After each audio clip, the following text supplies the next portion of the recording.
ప్రభువైన యేసుక్రీస్తు నామములో ఈ కార్యక్రమాన్ని వీక్షిస్తున్న మీ అందరికీ హృదయపూర్వకమైన వందనాలు తెలియచేస్తున్నాం.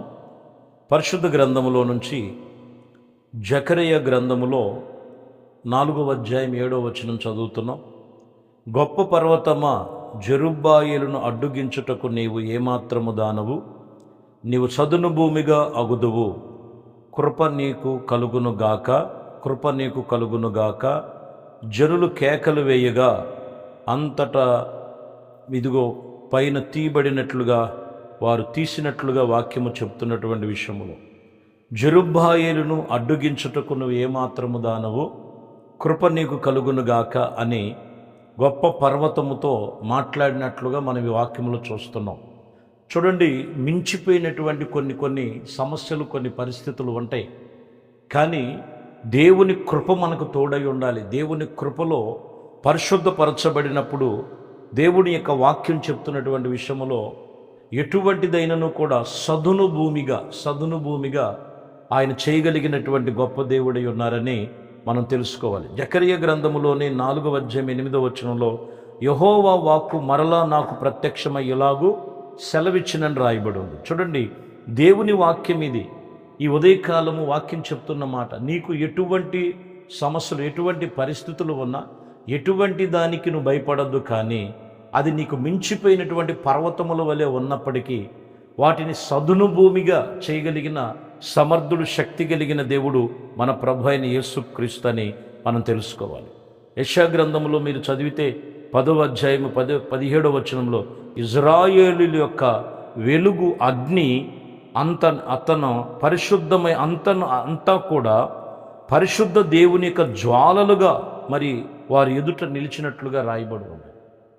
అంటే ఆయన వెలుగు సంబంధమైనటువంటి కార్యాలు మనం పొందుకోవాలి. ఎటువంటి పరిస్థితులైనా కానీ ఆయన వాటిని సదునుగా చేయగలిగి నీకు కావలసినటువంటి ప్రతి ఒక్కటి కూడా ఆశీర్వాదముగా మార్చగలిగిన దేవుడై ఉన్నారు, మీరు గమనించాలి. అందుకనే 4వ అధ్యాయం 5వ వచనంలో కూడా మనం చదువుతాం యెషయా గ్రంథంలో, సియోను కొండ మీద, ప్రతి నివాస స్థలముల మీద, దాని యొక్క ఉత్సవ సంఘముల మీద పగలు మేఘధూపములను, రాత్రి అగ్నిజ్వాలలు ప్రకాశించును యెహోవా కలుగు చేశాడు.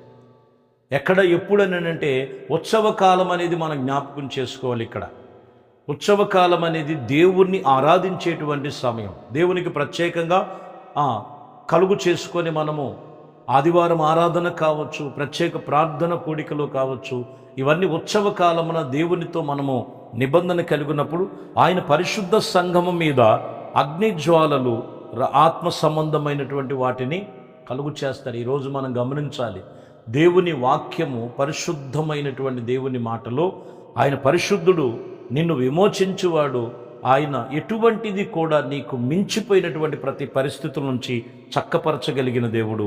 ఆయన పేరు నజరేయుడైన యేసు. ఎందుకంటే మనం చూస్తే ఆదాముకు కూడా చెప్పినటువంటి మాట, ఆదామును ఏదోను తోటలో పెట్టాడు. అప్పటి వరకు వారి మీద మరి దేవుని యొక్క మహిమ వస్త్రాలు ఉండే. ఆ తర్వాత మనందరికీ తెలిసినటువంటి విషయమే, దేవుడు చెప్పిన ఆజ్ఞలను వారు మీరినందున వారికి ఉన్న వస్త్రాలను వారు పాడు చేసుకున్నారు. వారిని వెనువెంటనే ఏదోను తోటలో నుంచి బయటికి తోసివేసి, వాక్యం చెప్తున్న మాట 3వ అధ్యాయం 24వ వచనంలో చదివితే, అప్పుడు ఆదామును వెళ్ళగొట్టి ఏదోను తోటకు తూర్పు దిక్కున కెరేబులను,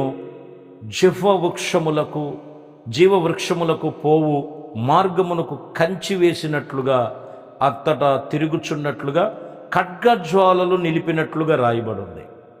ఖడ్గజ్వాలలు నిలిపినట్లుగా రాయబడి ఉంది. అంటే మరలా ఒకవేళ ఆదాము తిరిగి వస్తాడేమో.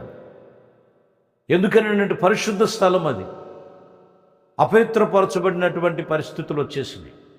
చాలామంది జీవితంలో కూడా దేవుని సన్నిధికి సమయం ఇవ్వకోకుండా లోకములో లోకస్తుల్లాగా జీవిస్తున్నప్పుడు దేవుని యొక్క ఆత్మ సంబంధమైన అగ్ని వారి యొక్క పరిశుద్ధపరచబడినటువంటి రీతిని వారి జీవితాల్లో కనపడదు. ఎందుకంటే వీళ్ళు పరిశుద్ధ స్థలంలో ఉండరు, వాళ్ళ హృదయాన్ని పరిశుద్ధపరచుకోరు, దేవునితో నిబంధన చేసుకొని తిరిగి మరల లోకములో లోకస్తుల్లాగా కలిసిపోయినట్లుగా మనకు కనపడుతుంటుంది. కాబట్టి అందుకనే దేవుని ఆజ్ఞ మీరినటువంటి ఆదామునే వెళ్ళగొట్టినట్లుగా ఖడ్గజ్వాలను నిలిపినట్లుగా రాయబడదు. మనము పరిశుద్ధ దేవునితో సహవాసం కలిగి ఉంటే ఆయన మన మధ్యలో ఉన్నాడు.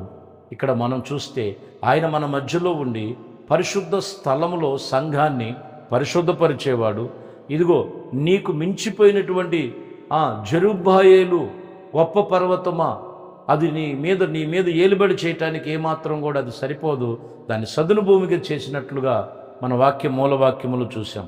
చివరిగా మనం చూస్తే యెషయా గ్రంథంలో 60వ అధ్యాయంలో 14వ వచనంలో, నిన్ను బాధించేవారు సంతానపును వారిని నీ ఎదుట వచ్చు సాగిలపడుదురు, నిన్ను తునీకరించిన వారందరూ వచ్చి నీ పాదముల ఎదుట పడుదురు.